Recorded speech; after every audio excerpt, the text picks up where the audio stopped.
నాకు ఎలాంటి ఇల్లీగల్ వ్యవహారాలతో నాకు సంబంధం లేదు. ఫోన్ ట్యాపింగ్ అని చెప్పి లీకు వీరుడు రేవంత్ రెడ్డి గారు పాపం డైరెక్ట్గా ప్రెస్ కాన్ఫరెన్స్ పెట్టే దమ్ము లేదు, డైరెక్ట్గా ఆధారాలు ప్రజల ముందు పెట్టే దమ్ము లేదు, ఏముందో విషయం ఎవరికి తెలియదు. పోలీస్ రిమాండ్లో ఉన్న వాళ్ళకి కూడా ఫోన్లకు వెళ్ళి మీకు లీకులు వస్తాయి. ఈయన లీకు వీరుడు. మరి లీకు వీరుడు ఏదో కష్టపడి నా క్యారెక్టర్ అసాసినేషన్ చేయాలనే ప్రయత్నంలో చాలా బలంగా ఉన్నాడు. ఎవరో హీరోయిన్లను నేను బెదిరించిన అంటది ఆ మంత్రి. ఆమెకు నెత్తుందా లేదా నాకు తెలియదు. నాకు అంత కర్మ ఏంది, నాకు ఈ దిక్కుమాలిన పనులు చేయాల్సిన పరిస్థితి ఏంది, నాకు ఎలాంటి ఫోన్ ట్యాపింగ్ వ్యవహారంతో నాకు ఎలాంటి సంబంధము లేదు. ఈ అడ్డమైన మాటలు ఎవరైనా మాట్లాడితే, చెత్త మాటలు ఎవరైనా మాట్లాడితే వారు మంత్రి అయినా ముఖ్యమంత్రి అయినా తాట తీస్తాము, లీగల్గానే చూసుకుంటాం. తాట తీస్తామంటే మళ్ళీ మీరు ఇదే యూట్యూబ్లో తమ్మునీళ్ళు పెట్టి తాట తీస్తామన్నాడు ఈయనకు అహంకారం ఎక్కువ అని చూపెడకూరి. అదే వినండి తొందరపడకండి. తప్పకుండా లీగల్గానే ఎదుర్కొంటాం, న్యాయపరంగానే ఎదుర్కొంటాం. మాకు ఎవరిని బెదిరించాల్సిన అవసరం కానీ ఎవరిని ట్యాపింగ్ చేయాల్సిన అవసరం కానీ లేదు. కానీ దయచేసి మీడియా మిత్రులు నేను కూడా కొడతా ఉన్నాను.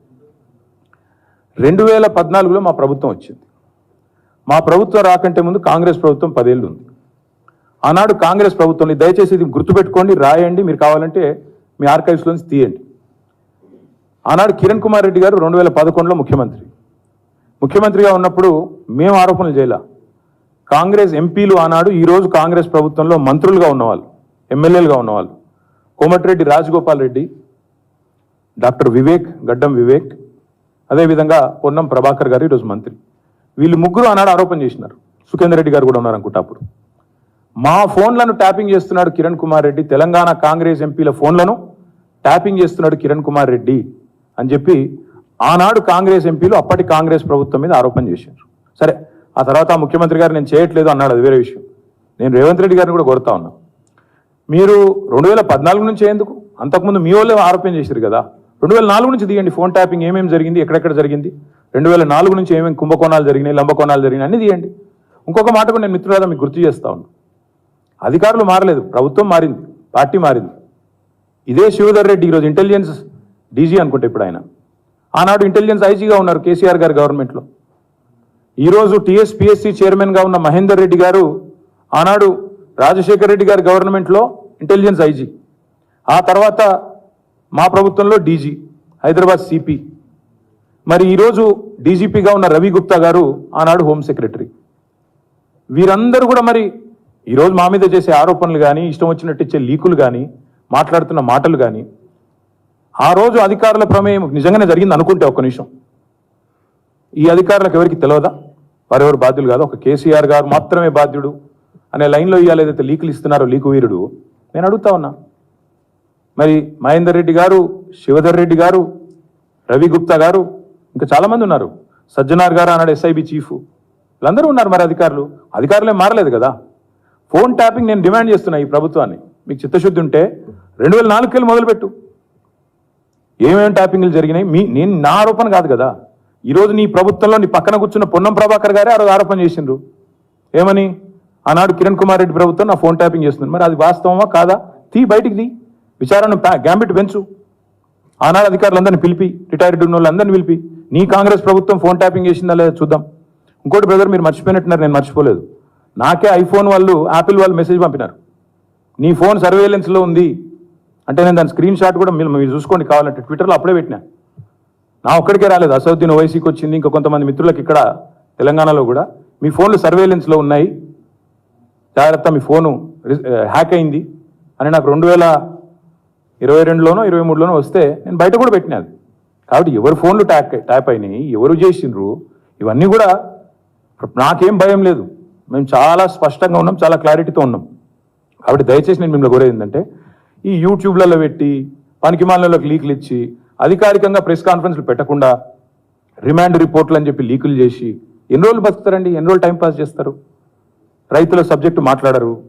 నిన్న ఒక విలేకరు నిజాయితీగా అడిగిండు రేవంత్ రెడ్డి గారిని, 2 లక్షల రుణమాఫీ చేస్తా అన్నారు కదా సార్, ఇంకా చేయలేదు కదా మరి మీరు, ప్రజలు అడుగుతున్నారు అంటే వెకిలి నవ్వులు చెప్పి ఆయనే చెప్పిండు కదా, ఎవడు కమిటీ కమ్మన్నాడు ఆయనను, పేద సిపాయి లెక్క మాట్లాడితే మొగోను అయితే అంటాడు కదా. నేను అంటున్నా, రేవంత్ రెడ్డి మొగోను అయితే చెయ్యి రుణమాఫీ, ఎవడాపిండి ఆయన, నేను చెయ్యి రుణమాఫీ, చెయ్యి 2 లక్షల రుణమాఫీ చెయ్యి, నువ్వే అన్నావు కదా December 9 అని చెయ్యి. పాయింట్ ఏంటంటే ఈ చిల్లర మాటలు కాదు కదా ప్రజలు చూసేది. అల్టిమేట్గా 4 రోజులు నడిపిస్తారు బై టైంపాస్, అటెన్షన్ డైవర్షన్. ఓ రోజు గొర్రెల స్కామ్ అంటాడు, ఓ రోజు బర్రెల స్కామ్ అంటాడు, ఓ రోజు ఫోన్ ట్యాపింగ్ అంటాడు, ఓ రోజు కాళేశ్వరం స్కామ్ అంటాడు. ఇవేనా ఇక? అసలు పని లేదా? మంచిలు ఇచ్చేది లేదు, సాగునీరు ఇచ్చేది లేదు, పంటలు ఎండితే పట్టించుకునేది లేదు, రైతులకు రుణమాఫీ లేదు, కొత్త ఇన్వెస్ట్మెంట్లు రావు.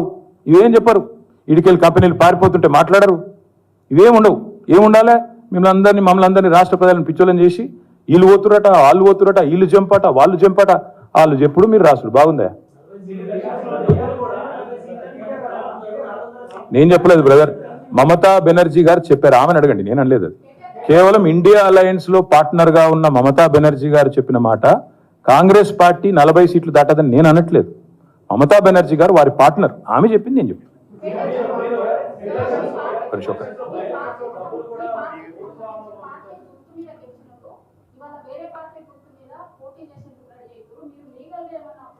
ఎస్ ఎస్, ఇదిగో ఈ సుప్రీంకోర్టు తీర్పు అమ్మా, నాది నీది కాదు. దిస్ ఇస్ సుప్రీంకోర్టు తీర్పు.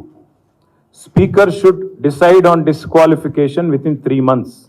సుప్రీంకోర్టు. సో కడియం శ్రీహరి గారి పదవి ఊస్టింగ్ గ్యారంటీ, దానం నాగేందర్ గారి పదవి ఊస్టింగ్ గ్యారంటీ. తప్పకుండా ఇద్దరి కూడా జరుగుతుంది. ఇంకెవరు కండువా వేసుకుంటారో వాళ్ళందరిది కూడా జరుగుతుంది.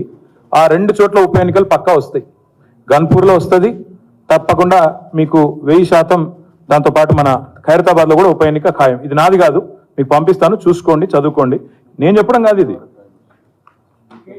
ఇంకొక మాట, ఇది సుప్రీంకోర్టు చెప్పిన తీర్పు, మీకు మొత్తం కాపీ ఇస్తాను. ఇంకొక మాట, మార్చి 18 నాడు మా శాసనసభ్యులు అందరు కూడా పోయి దానం నాగేందర్ గారిని డిస్క్వాలిఫై చేయాలని స్పీకర్ గారిని కలిశాం. మార్చి 18 నాడు. తర్వాత మళ్ళీ మొన్న ఒక 4-5 రోజుల కిందట పోయి అసెంబ్లీ సెక్రటరీ గారిని కూడా కలిసి, అసెంబ్లీ సెక్రటరీ లేక తప్పించుకుంటే ఆయన పాపం రూమ్లో దాక్కుంటే జాయింట్ సెక్రటరీకి ఆ కాగితం ఇచ్చి రిజిస్టర్ పోస్ట్ వేసి మొత్తానికి స్పీకర్ గారికి మళ్ళీ గుర్తు చేశాం. ఏమని? Automatic disqualification. ఎందుకంటే ఒక పార్టీలో గెలిచి ఇంకో పార్టీ అభ్యర్థి అయింది దానం నాగేందర్, కాబట్టి ఆటోమేటిక్ డిస్క్వాలిఫికేషన్ ప్రెసిడెంట్ ఉంది. ఇదివరకు భూపతి రెడ్డి అని ఒక ఎమ్మెల్సీ ఉండేది నిజామాబాద్లో, ఆయన ఇట్లే కాంగ్రెస్ అభ్యర్థిగా పోటీ చేయగానే ఆటోమేటిక్గా బీఫామ్ తీసుకోగానే డిస్క్వాలిఫై చేసినారు. తర్వాత కోర్టుకు పోతే కోర్టు కూడా అవును ఇది కరెక్ట్ అని చెప్పింది. అందుకే మేము స్పీకర్ గారికి మనం పంపించినాం, మీరు వెంటనే చేయండి అని. స్పీకర్ గారికి కూడా ఈ ఆదివారం దాకా సమయం ఇస్తున్నాం. మీరు తేల్చండి, ఈ ఆదివారం లోపల, ఈ వీక్లో తేల్చండి. తేల్చకపోతే ఖచ్చితంగా హైకోర్టుకు పోతాం, తప్పకుండా అవసరమైతే సుప్రీంకోర్టు దాకా పోతాం. ఎందుకంటే ఇది కోర్టు తీర్పు, మాది కాదు. 1000% దానం నాగేందర్ గారు అదేవిధంగా కడియం శ్రీహరి గారు ఇద్దరు పదవులు ఊస్తవుతాయి. ఉప ఎన్నిక వస్తుంది, న్యాయ పోరాటం చేస్తాము. ఈ ఆదివారం దాకా స్పీకర్ గారికి మేము కూడా మా పార్టీ తరఫున గడువిస్తాం.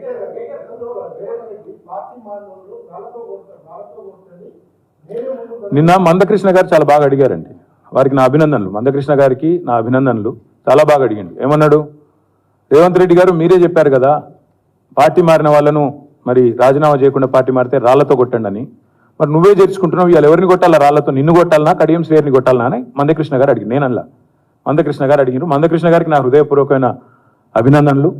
వారు మరి రేవంత్ రెడ్డి గారు సమాధానం చెప్పాలా.